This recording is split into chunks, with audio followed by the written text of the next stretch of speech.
We're delighted to be here at the Chalk Valley History Festival, and I'd like to be joined by Timothy Garton Ash, talking about his book Homelands, A Personal History of Europe. Timothy, could I start off by asking you to give us a bit of a background to how this book came about? This book took me just 50 years to write. 50 years of travelling around Europe, worrying about Europe, studying Europe.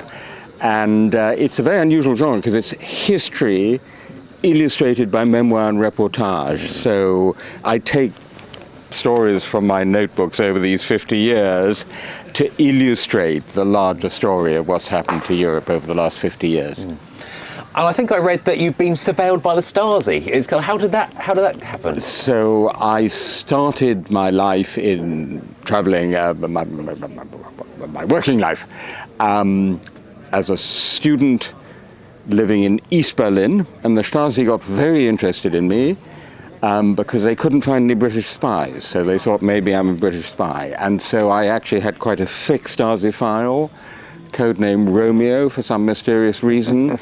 And I did a rather fascinating thing when I was able to read the file.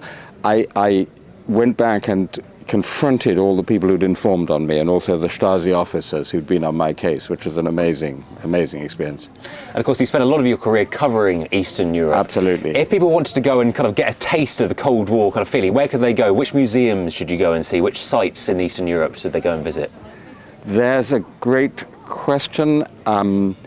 In Berlin, in what used to be East Berlin, there's the museum at Checkpoint Charlie, yes, which was the place where I went to and fro, I can't remember how many times. And then there's a little museum of East Germany just next to the cathedral, and those two I'd particularly recommend. Okay. And you've written several books. What are you going to write about next? Oh, well, there's a question. Well, at the moment, I'm still busy with the afterbirth of this book, Homelands, which is now coming out in 19 different European languages. That's the latest count. So I'm traveling around Europe, getting snapshots of Europe as I present the different editions. I've just been in Estonia, in Sweden, in Portugal, most recently in Germany and the Netherlands. And it's fascinating to see how Europe is seen from all these different angles. And of course, you've only just arrived, and this is the final day of the festival. But what are you looking to try and see after your talk this morning? I'm looking to have lunch with my old friend General Sir Richard Sheriff, with whom I studied history at Oxford a very long time ago, 50 years ago almost.